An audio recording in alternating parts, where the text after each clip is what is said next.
Shalom, everyone. Thank you for tuning in to another episode. Today, what we're going to touch on is the topic of Easter. Many of you have been socially conditioned into accepting this tradition of Easter at face value without understanding the origin, the background, where it comes from, and what the true meaning of this custom of Easter is. Most people present it as it has something to do with commemorating the death and resurrection of Christ. But what you're going to find out in this video is that it has nothing to do with that at all and has everything to do with satanic worship and pagan rituals. Many people are going to be upset about the information that comes out in this video. Do I care? Absolutely not. Absolutely not. The truth must come out whether you like it, love it, hate it, or not. The truth doesn't change no matter how mad you get. So that's what we're going to be dealing with in this video. And to give those that want to know both sides of the story and want to know exactly what it is that they're commemorating and taking part of every year. People that are waking up and asking questions on the traditions that they're following to see if it matches up with the scriptures and what God wants us to do, or if it's taking us towards another path. That's what we're going to deal with today. I'm Brother Yerushalayim. This is the Bible Unlocked, the Easter Deception. Revelations 12 verse 9. And the great dragon was cast out, that old serpent called the devil and Satan, which deceiveth the whole world. So this is the verse you need to keep in mind as we go into this lesson. That the prophecy in the Bible says that Satan would deceive the whole world.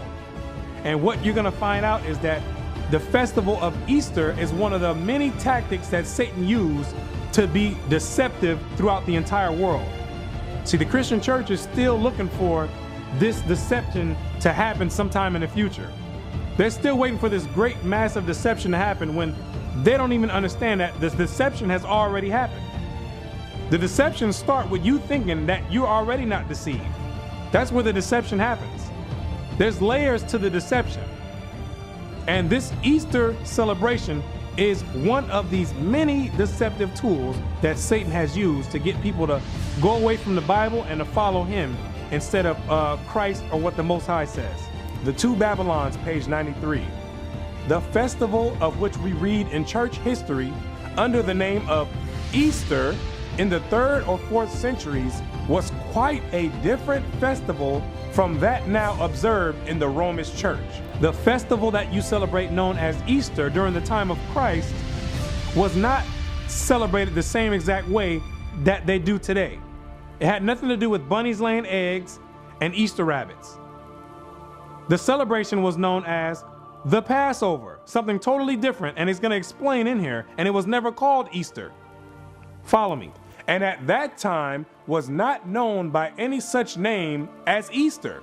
It was called Pasch, or the Passover. It was called what God told it to be called back in Exodus, the Passover, not Easter.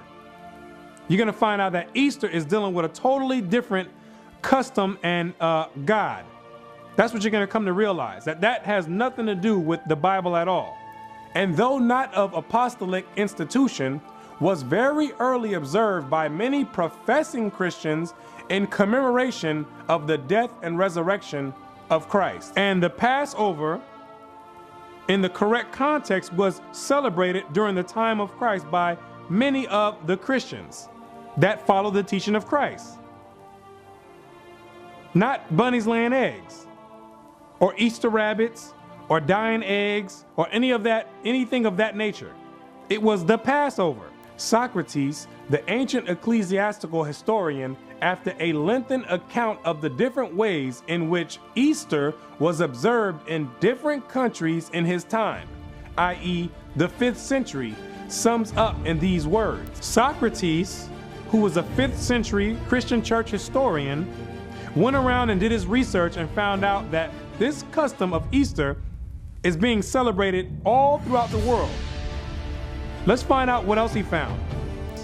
Thus much already laid down may seem a sufficient treatise to prove that the celebration of the feast of Easter began everywhere more of custom than by any commandment either of Christ or any apostle. Socrates, the Christian historian, found out that this Easter celebration has nothing to do with Christ or God or the Bible. Christ never gave a commandment for you to go out there and worship on an Easter. The apostles never gave a commandment for people to go out there and do Easter egg hunts. The Bible never said anything about doing this festival called Easter. He says this is something, this is a custom that was created by other people. Now I'm gonna believe Socrates' account versus the Christian pastor's account, because Socrates was there during the time when the Roman Catholic Church amalgamated these pagan principles and practices into the Christian church. He was there around that time. So I'm gonna take his account versus someone that came 2,000 years later, which has a different agenda. He went and did the research on the various places that were celebrating this custom known as Easter. Page 96. Such is the history of Easter. The popular observances that still attend the period of its celebration amply confirm the testimony of history as to its Babylonian character. The custom of Easter, throughout all research, it brings a paper trail all the way back to the Babylonians, the ancient Babylonians. That's where this custom derived from. The hot cross buns of Good Friday and the dyed eggs of Pasch, or Easter Sunday, figured in the Chaldean rites just as they do now. Yes, the dyed eggs and the hot cross buns all stem back to the Chaldeans, which are the ancient Babylonians. That custom goes all the way back to ancient Babylon. There's nothing new under the sun.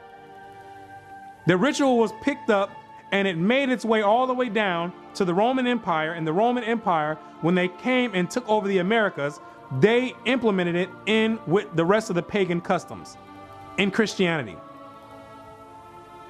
They didn't just wake up. I mean, the eggs just didn't pop up out of nowhere. They didn't say, they didn't just wake up one day and say, you know what, we know this Easter has to do with the resurrection and death of Christ, but you know what, we're just gonna add some eggs in there.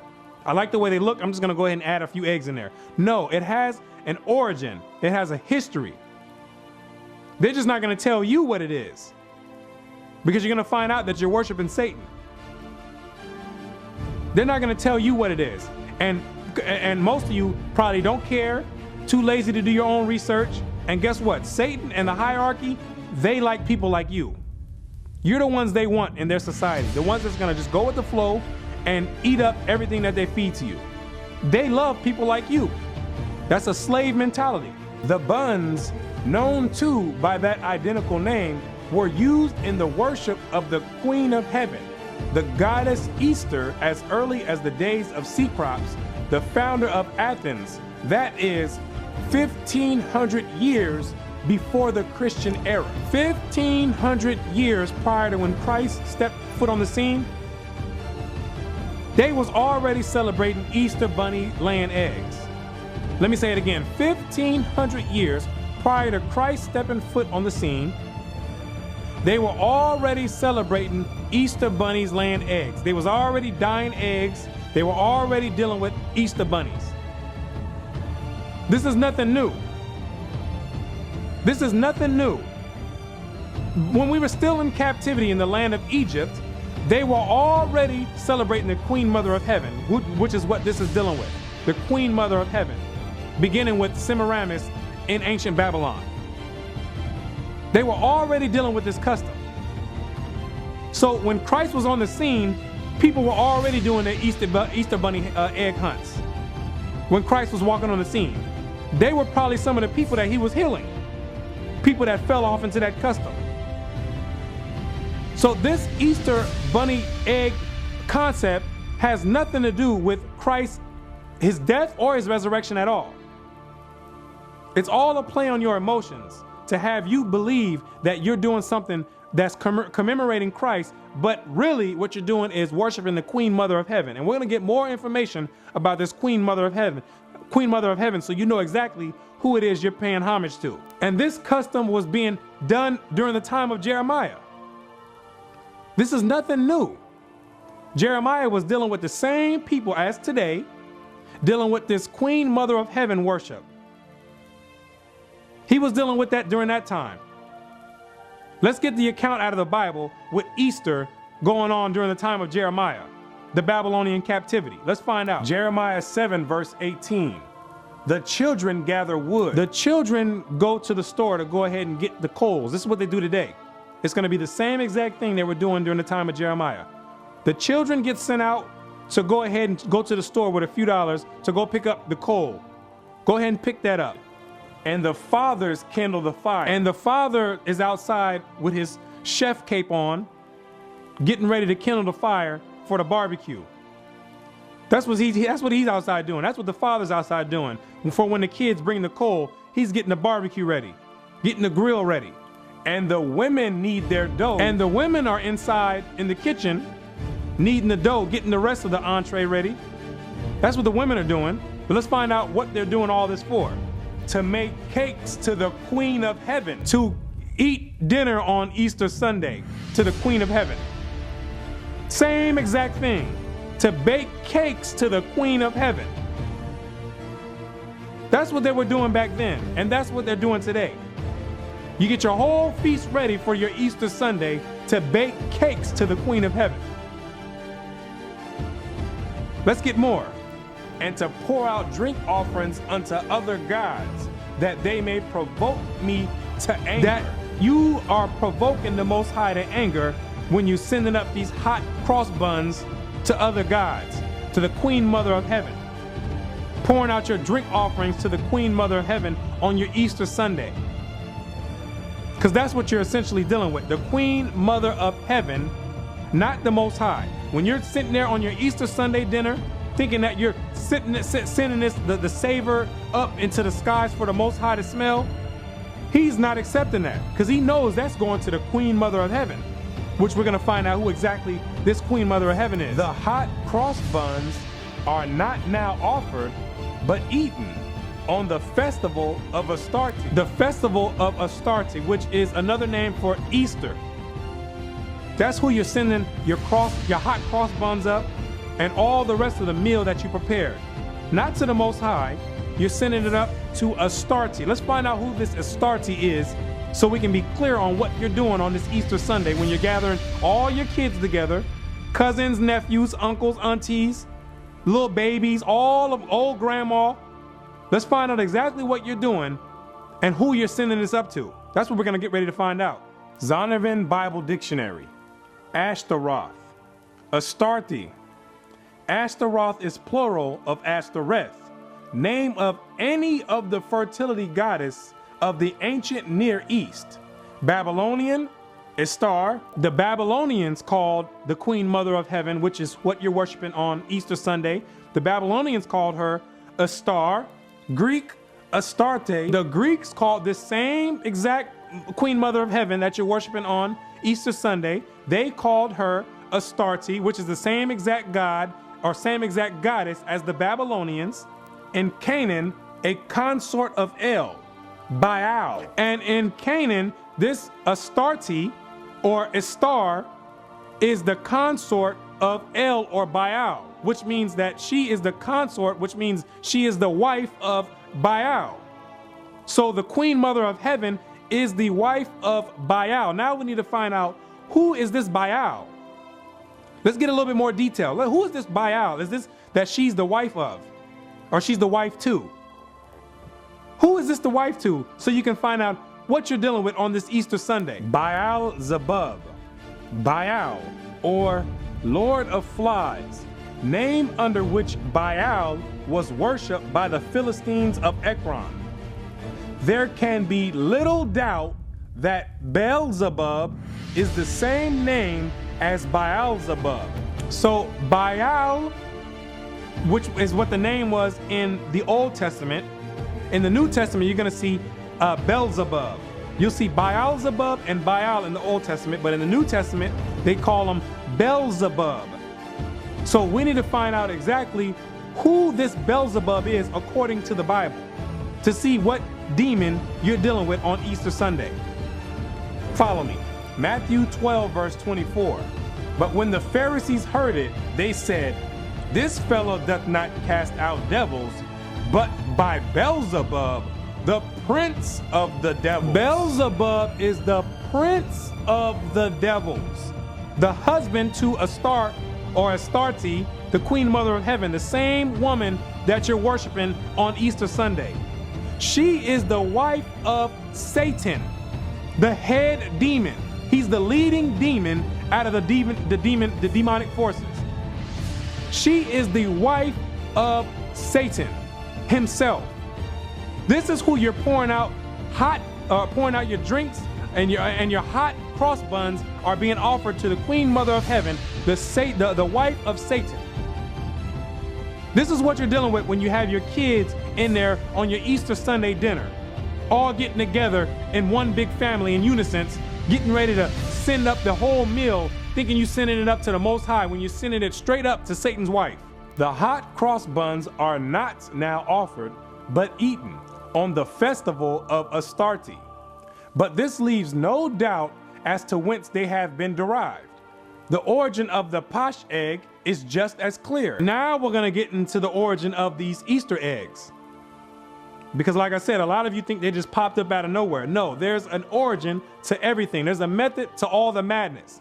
And he says that it's just as clear. Meaning you can trace the customs back to where they come from. All you have to do is go through different civilizations and find out what they're doing. You can say, okay, now we see where this custom comes from. The ancient Druids bore an egg as the sacred emblem of their order. Ancient Druids, which were the inhabitants of Europe in the land of Britain and Gaul and in Ireland, they were the ones they were also dealing with this Easter egg. Let's find out who else was dealing with it. In the Dionysiaca, or Mysteries of Bacchus, as celebrated in Athens, one part of the nocturnal ceremony consisted in the consecration of an egg. The ancient Greeks were dealing with the consecration of an egg. They were dealing with the bunny rabbits laying eggs. And it had nothing to do with Christ. Trust me. Nothing to do with Christ, his death and his resurrection, because this is way before Christ. Let's get some more. The Hindu fables celebrate their mundane egg as of golden color. The Hindus were dealing with the bunny rabbit laying eggs. But the Hindus wanted to spice it up a little bit. So theirs was not just a regular egg, it was a golden egg. Let's find out who else was dealing with the egg. The people of Japan make their sacred egg to have been brazen.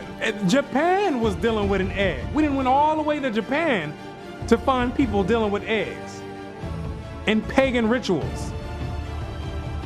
Let's get some more. In China, at this hour, dyed or painted eggs are used on the sacred festivals, even as in this country. China was even getting it in with the eggs. China, if you know anything about China, China is one of the most atheist countries in the world. They were dealing with an egg. They don't believe anything about Christ. A great deal of the people in that country. Pagans, atheists, they were dealing with an egg. Just like Socrates says, when he went around and did his research, he found out that this custom is in a variety of different places.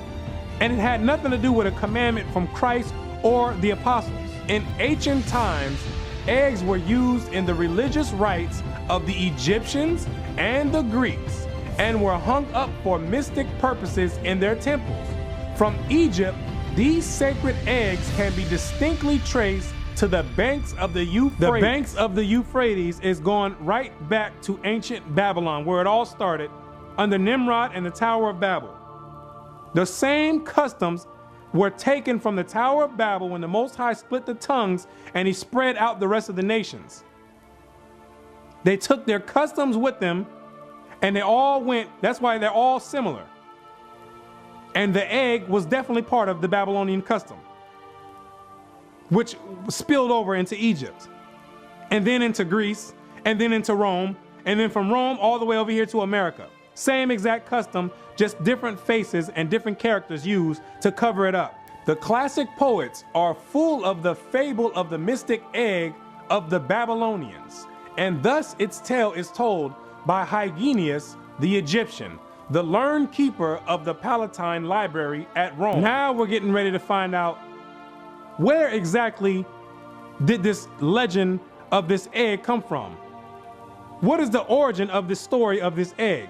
So we can find out what you're dealing with on Easter Sunday when you got your kids out there doing Easter egg hunts. In the time of Augustus, who was skilled in all the wisdom of the native country, an egg of wondrous size is said to have fallen from heaven into the river Euphrates. So the legend is that an egg of wondrous size, some massive egg, all of a sudden came down out of heaven and fell into the river Euphrates. This is where the egg come from. Let's get some more. The fishes rolled it into the bank where the dove having settled upon it and hatched it. The fishes rolled it out of the water and put it on the bank where the dove came, sat on it, and hatched it. Now let's find out what happened when the dove hatched it. Who managed to pop up out of this egg? Out came Venus. Out came the devil's wife. That's who Venus is, Astarte, same exact goddess.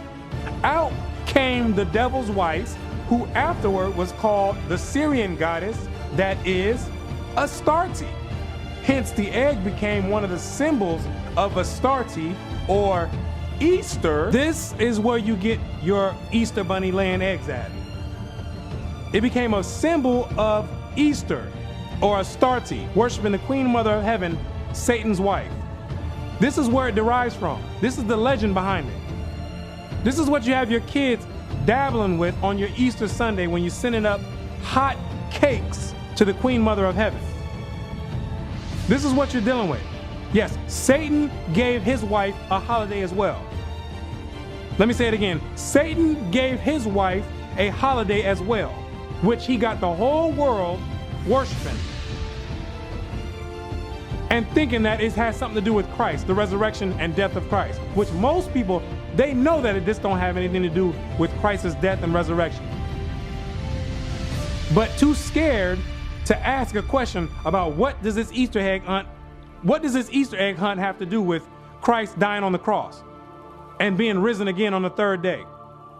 Too scared to go contrary to what the world does. Too timid to ask questions.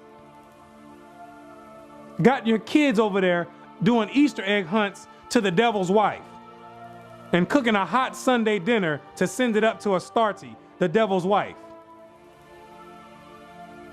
This is how Satan deceived the whole world. And accordingly, in Cyprus, one of the chosen seats of the worship of Venus, or Astarte, the egg of wondrous size was represented on grand scale. On a grand scale, all the way back then, 2,000 or 1,500 years prior to Christ, and all the way 2,000 years after Christ. On a grand scale, got your kids in churches on Easter Sunday sending hot cakes up to the Queen Mother of Heaven. Yes, I said it. Hot cakes. I'm gonna keep saying it. Got your whole Hawaiian rolls, lemon meringue pies, got them all getting ready to get sent up to the Queen Mother of Heaven, Satan's wife, Satan's consort, Beelzebub. That's what you're dealing with on your Easter Sunday. That has nothing to do with Christ, is his resurrection or death. It's on a grand scale. And it's a tradition that most people do not want to let go because to them it feels good inside. They feel like they're doing something right for the kids. Well, guess what? That's what Satan wants you to believe. Satan deals with emotions. The Most High is not dealing with emotions. He's dealing with laws and commandments, what he told you to do and what he told you not to do. You want to deal with emotions? Satan is right there for you, caressing every single emotion and having you rationalize in your mind that it's okay to do Easter, even though you know it don't have anything to do with Christ and his resurrection. The Two Babylons, page 97. Now the Roman Church adopted this mystic egg of Astarte and consecrated it as a symbol of Christ's resurrection. Guess who's in charge of your Easter bunny laying eggs? Yes, the Roman Catholic Church, the Roman pagan church, who has always been pagan from the foundation. Anything that has to do with Roman doctrine has to be looked at with skepticism. They're the ones who took this concept of the egg and say, you know what? We're gonna make this egg, which we know is going towards the Queen Mother of Heaven, Satan's wife, we're going to trick the people and make them believe that this egg has something to do with Christ's death and resurrection. Absolutely. Because during that time, Christianity, the doctrine of Christ, was on an uprise. The Romans had to find something. The Romans couldn't control it. So if you can't beat something, what do? You join it. And they did a great job in joining it. They did more than join it. They joined it, then took it over and cooked and kicked the true Christian doctrine out. That's what the Romans did. They wiggled their way inside the Christian doctrine when the Gentiles were able to get grafted in. This is how they repaid the Most High. By taking out his feast days and replacing it with Satan's feast days. Easter being one of them. The first 7 ecumenical councils, page 68. In the second declaration, the bishops ruled that Easter should be celebrated at the same time throughout the empire. This is during the Council of Nicaea. It wasn't some political party that came and said, you know what, we're going to institute Easter. It was the Roman Catholic Church, the bishops, who said, we're going to make this part of the Christian doctrine. We're going to take this pagan holiday because we know that the Roman citizens don't want to let it go.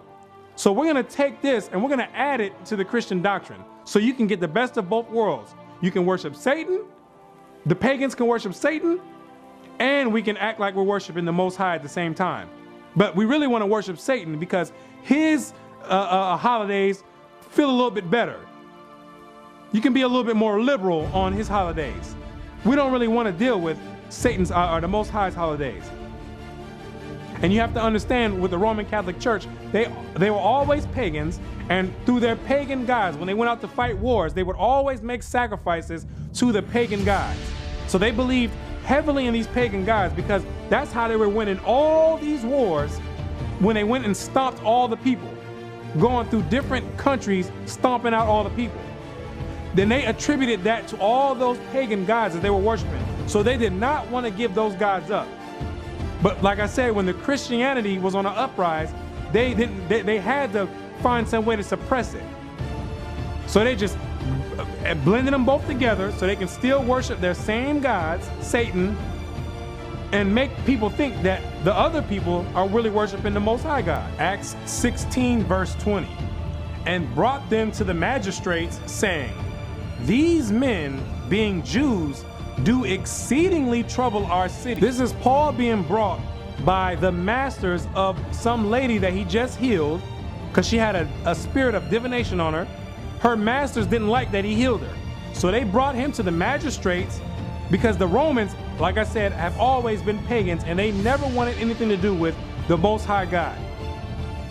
They brought him to the magistrates and said, this man is troubling our city. You would think it would be a good thing for Paul to be casting out demons. But no, not to the Romans. He said that these men are troubling our city and teach customs which are not lawful for us to receive, neither to observe, being Roman. Trying to tell us to keep God's commandments and worship the Most High, and we don't want to do that. We want to worship Satan.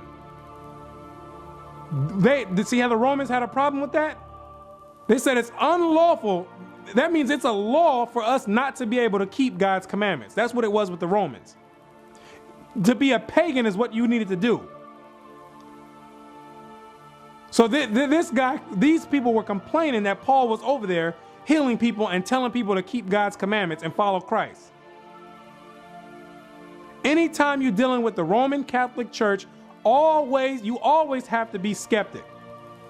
You always have to use skepticism when dealing with doctrines from the Roman Catholic Church. Who else is dealing with the Roman Catholic Church? 99% of the Christian churches all around the world.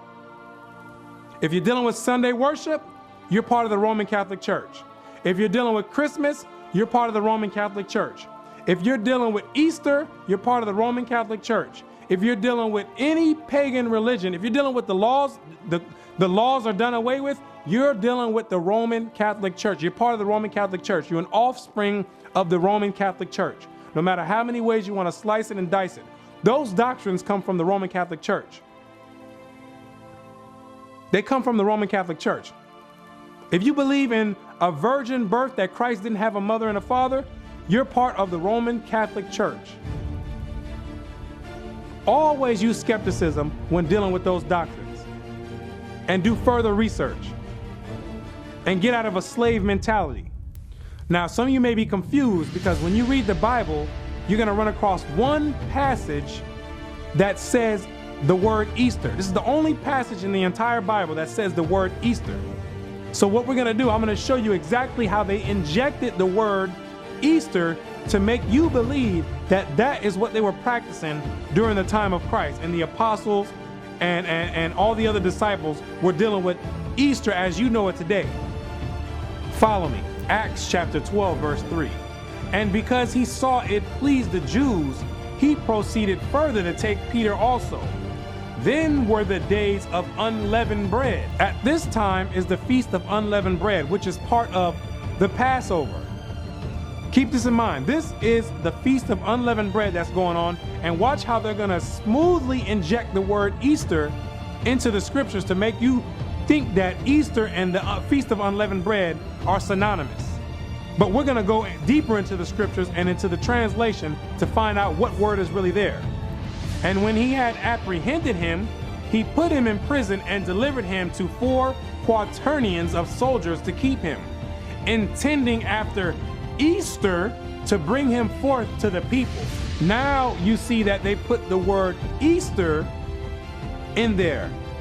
They injected the word Easter in there, so when someone reads it, they're gonna believe, okay, you know what, I guess I am supposed to be doing Easter bunny egg hunts and chocolate covered eggs. I guess I am supposed to be doing that because they were doing it in the Bible. Right, that's to someone who does not do any research. That's the point of them slipping it in there.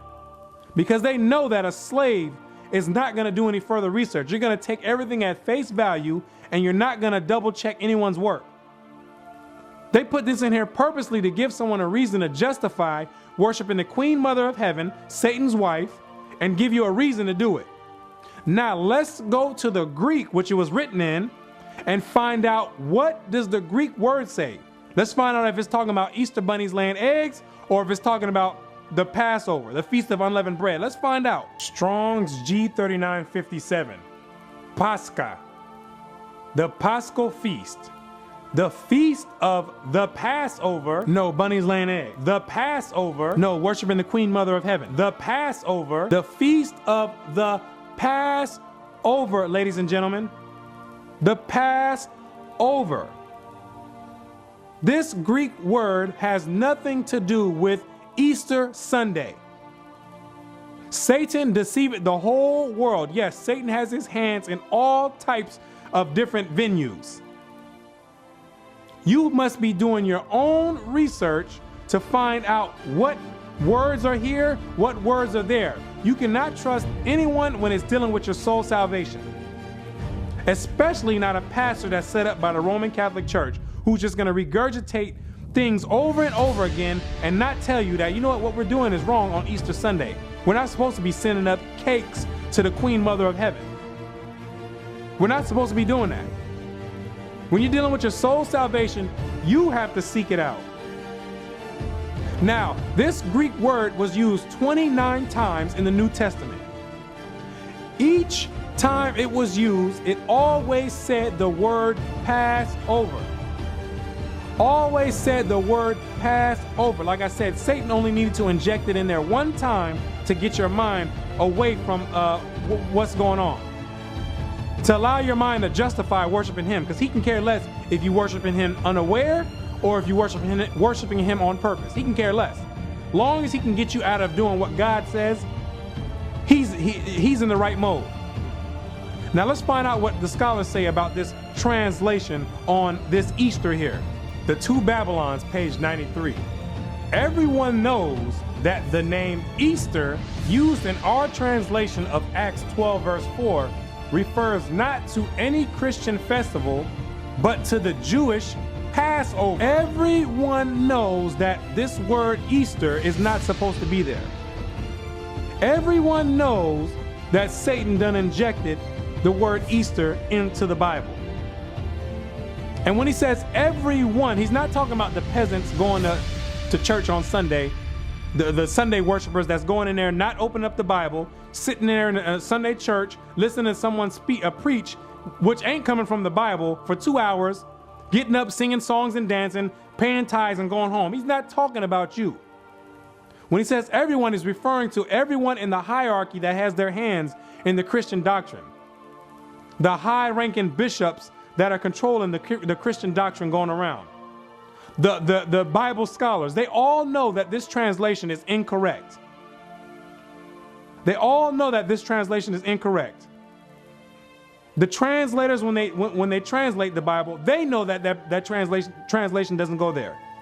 But they're under someone else's authority, and they are forced to put that translation there as Easter, when they know it does not say Easter there. And we're going to prove that they know it as well. Everyone knows that translation does not go there. This is one of the few places in our version where the translators show an undue bias. This is one of the few places in the Bible showing that Satan has his hand in the translations. That's what he's saying. This is one of the few places where you can see clearly Satan's signature on it. Because it's a clear, purposely done mistranslation. It's not like it was something difficult or some difficult translation, some difficult Greek word. It was a clear mistranslation on purpose. And when he says everyone, we're getting ready to prove that everyone knows this. All your Bible scholars, all the top bishops, the Roman Catholic Church, they all know that word Easter does not go there. But remember, Satan is controlling the whole thing. Satan controls the world. He's in control of this world. Satan is at the helm of the Roman Catholic Church. Zondervan Bible Dictionary. Easter, Passover, rendered Easter in Acts 12 verse 4 KJV, but correctly translated Passover in ASV. Correctly translated Passover. This is from the Bible scholars. Correctly translated Passover in the ASV. Knowing and showing that the scholars know that does not go there. But they're going to continue putting that word Easter there because of the powers that be. In order to maintain power in this current world, you have to be dealing with Satan, because Satan is the prince of this world. As soon as you start trying to go to righteousness, referring to the hierarchy, Satan is going to move you out of the way, and he's going to lift someone else up who's going to do his job. So in order to maintain the high status, they have to continue pushing Satan's agenda in order to keep global power. That's what this is going into. Now, let's deal with the main premise that the Roman Christian Church uses to justify their Easter Sunday worship. It relies off of the premise that Christ rose on a Sunday, hence Easter Sunday. Now we can commemorate the resurrection of Christ because it happened on the first day of the week, and now we're justified for doing it. Now let's find out if that's true according to the scriptures, because it sounds good from the surface when you hear somebody talk without backing it up. Let's go into the scriptures and find out, did Christ rise on a Sunday, or is that another tactic used by the devil to deceive the whole world? And you be the judge. Matthew 28 verse 1. In the end of the Sabbath, as it began to dawn toward the first day of the week, came Mary Magdalene and the other Mary to see the sepulchre. This is what I need you to do right now. I need you to pay attention to what you're reading. Shake off the religion and pay attention to what you're reading. It says, as it began to dawn toward the first day of the week, meaning it was not the first day of the week, it was dawning toward the first day of the week, meaning the sun was getting ready to drop, but it was still the Sabbath day. Understand this. I need to speak like this, because when it doesn't matter, people with high educations can't understand this basic concept that's getting ready to be brought out. Because that religion, when it grabs you, it's got a hold on you like worse than any drug. Dawning toward the first day of the week. That means it was still the Sabbath day. Let's find out what happened when Mary Magdalene came to the sepulchre of Christ. Verse 5, and the angel answered and said unto the women, fear not ye, for I know that ye seek Jesus, which was crucified. He is not here, for he is risen. Christ was not there. He was already risen. It was dawning toward the first day of the week, meaning it was still the Sabbath day. Christ was already up and walking around when they came to visit the sepulchre on the Sabbath day. It was not a first day. It was still the Sabbath day. When they came, he was already gone. He was already risen. I'm still trying to find out how an intelligent and intellectual person could sit here and read this and come out with the conclusion of Sunday. It's not because of that. It's because of religion. Religion and psychology. Psychology will make your mind believe anything it wants. And you're going to find out how powerful psychology is when we get ready to go into this next part of the topic. Psychology is on another level. That's what Satan's dealing with, psychology, to make you believe that this is talking about the first day of the week to try and justify Sunday worship and Easter worship and Easter Sunday, when it's clear that Christ was not in the tomb when they came, when it was dawning toward the first day of the week. He was gone already. Understand that. That's your Easter Sunday already gone, telling you that the premise is a lie. It has nothing to do with Christ. It has everything to do with worshiping the Queen Mother of Heaven, Satan's wife. Has everything to do with cooking hot buns to the Queen Mother of Heaven, as they were doing it 1,500 years prior to Christ. Before he was even on the walking the earth, they were already doing this. But now the Roman Catholic Church amalgamated this practice in and trying to find every little scripture they can to try to justify the pagan worship and make all the masses believe it. And you will believe it if you're a slave. A slave mind will believe it. You'll believe anything that's tossed in front of you, like something as simple as this. The pastors make sure they leave no room for questioning at the end of the sermon. And when you do ask them a question, they're not going to bring you to the Bible. They're going to give you a bunch of philosophy on how we're supposed to be doing Easter. Sending your soul right to the lake of fire. That's what's going on. To touch on the Good Friday deception. Because the Good Friday goes off of the premise that Christ died on a Friday and he rose on a Sunday. But when you go to the scriptures, you're going to find out there's a problem with that.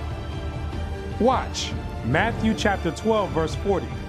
For as Jonah was 3 days and 3 nights in the whale's belly, so shall the Son of Man be 3 days and 3 nights in the heart of the earth. It says he would be 3 days and 3 nights in the heart of the earth.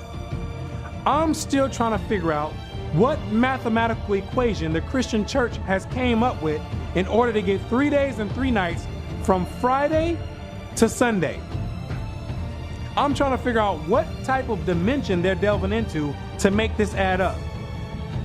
I've counted this thing multiple times and I can't figure out how you get 3 days and 3 nights and have a whole billions of people believe that this math adds up. Let's count and see if we can get it, because maybe I'm mistaken. Maybe I haven't delved into that 4th or 5th dimension that these other people are delving in to see this. Friday night to Saturday night is 1 day.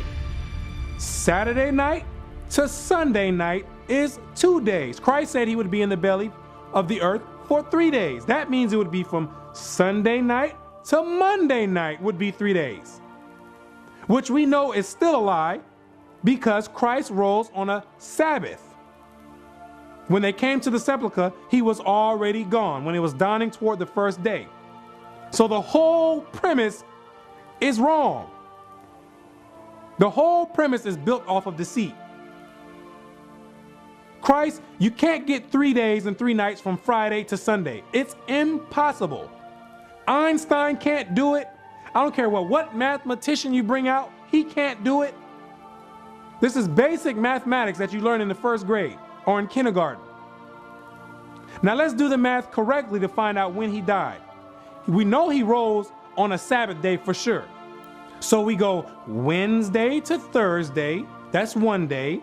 Thursday to Friday, that's 2 days. Friday to Saturday. Amazing how the math adds right up. Christ didn't die on a Friday, ladies and gentlemen. He died on a Wednesday. Friday, you can't get 3 days and 3 nights from Friday to Sunday. Both of those are wrong. The Friday and the Sunday, they're both wrong. And the Christian church is purposely misleading the people. Purposely misleading the people off of simple mathematics that any first grader could put together. And got people with PhDs not able to understand this. Not asking questions. When you got a little first grader who can figure this out. This is the deception going on in the Christian church. Satan is all in it. He's all the way in it. Now let's find out what holiday or holy day you're supposed to be celebrating at the same exact time that you're sending up cakes to the Queen Mother of Heaven, Satan's wife. God gives you a holiday or a holy day to be celebrated during the same exact time of the year. So there's no excuse on why you can't do the Most High's holiday and you have to go and do Satan's holiday. There's no excuse. Exodus chapter 12, verse 3. Speak ye unto all the congregation of Israel, saying, in the 10th day of this month they shall take to them every man a lamb, according to the house of their fathers, a lamb for a house. And if the household be too little for the lamb, let him and his neighbor next unto his house take it according to the number of the souls. Every man according to his eatings shall make your count for the lamb. Your lamb shall be without blemish, a male of the first year. Ye shall take it out from the sheep or from the goats. And ye shall keep it up until the 14th day of the same month. And the whole assembly of the congregation of Israel shall kill it in the evening. And this is going deep right here because Christ was the Passover lamb and he was without blemish. All this is going in, this is all leading up to Christ. But most people don't even understand this. This is a whole lesson in itself, so I'm not going to go too deep in it. But Christ was the lamb without blemish. He was the sacrifice, the Passover lamb that was sacrificed. And the whole assembly of the congregation of Israel shall kill it in the evening. And this is exactly what they did to Christ. The congregation got together and said, put him to death.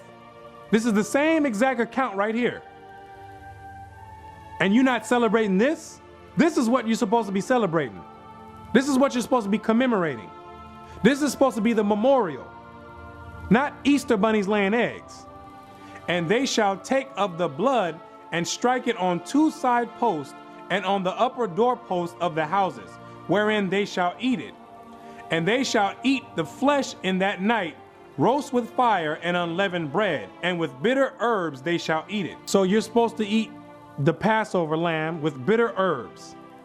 That's what you're supposed to also get, the lamb and the bitter herbs. Eat not of it raw nor sodden at all with water, but roast with fire, his head with his legs and with the purtenance thereof. And ye shall let nothing of it remain unto the morning. And that which remaineth of it unto the morning ye shall burn with fire. And you're supposed to eat the entire lamb dinner and have nothing left for the morning. It's supposed to be all eaten that same day. So it's not no, give me a plate, let me send one home, or let me give out 3 or 4 plates to take home. It's not none of that. You eat the dinner that night, anything else, it's done. And thus shall you eat it with your loins girded, your shoes on your feet, and your staff in your hand. And ye shall eat it in haste. It is the Most High's Passover. You eat it with haste because we had to leave Egypt quick. So you eat the dinner quick. It is the Lord's Passover. For I will pass through the land of Egypt this night, and will smite all the firstborn of the land of Egypt, both man and beast. And against all the gods of Egypt will I execute judgment. I am the Lord. And the blood shall be to you for a token upon the houses where ye are. And when I see the blood, I will pass over you, and the plague shall not be upon you to destroy you when I smite the land of Egypt. This is the part of, this part represents Christ's blood for the next destruction that's getting ready to come up. The next plagues that are getting ready to come up. That's why when it says in the New Testament, Christ is our Passover, that means his blood is our Passover. So when the Most High getting ready to put his last destruction out, if you don't have that blood of Christ, and I'm not talking about the Roman Catholic Christ, I'm not talking about that Jesus, I'm talking about the Christ of the Bible. If you don't have that blood sprinkled on you, get ready to die. If you get caught and on Easter Sunday sending up cakes to the Queen Mother of Heaven, get ready to die on that one. That's what the blood is commemorating.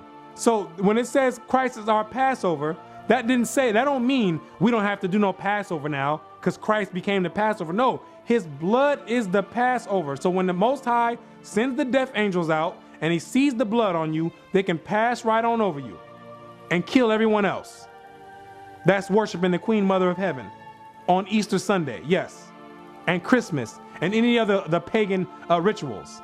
And this day shall be unto you for a memorial, and ye shall keep it a feast to the Lord throughout your generations.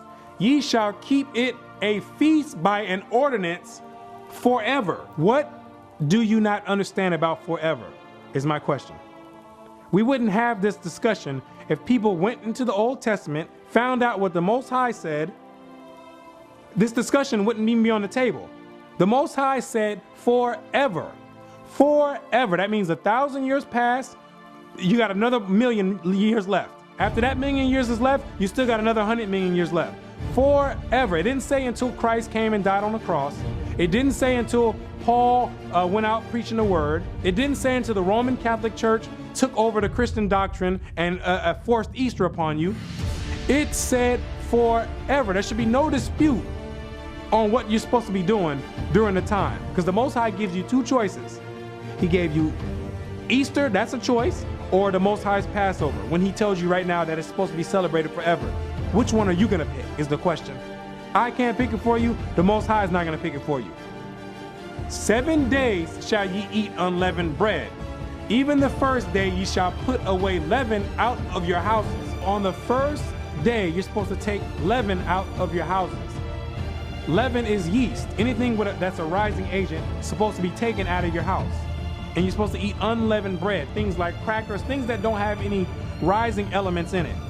You eat that. I mean, you can eat other things, but you can't have anything with yeast and rising agents in it. Of course, you can eat your regular meals, your chicken, your beef. You can eat whatever else you want, but nothing with a rising agent in it during the 7 days of unleavened bread. This is the Most High's feast. For whosoever eateth leavened bread from the first day unto the 7th day, that soul shall be cut off from Israel. And if Christ return and it's a Passover, and he catch you slapping your lips on leavened bread, you're gonna die.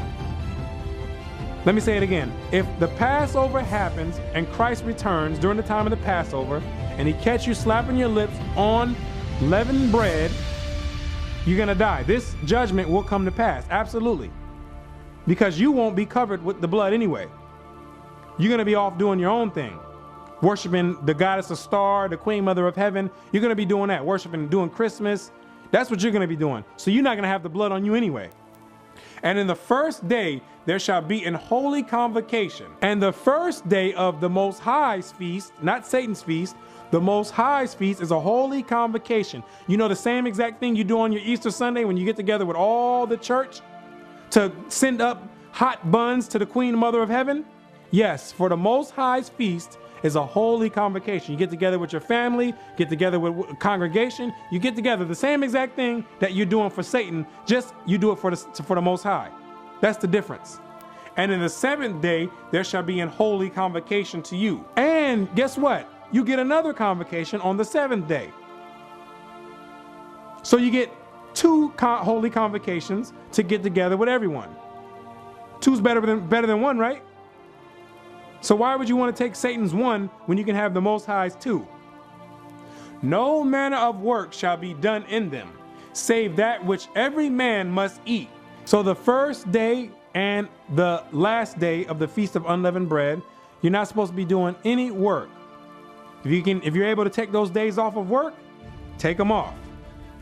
You're not supposed to be outside doing anything else. No servile work. It's a day of rest. That only may be done of you. And ye shall observe the Feast of Unleavened Bread.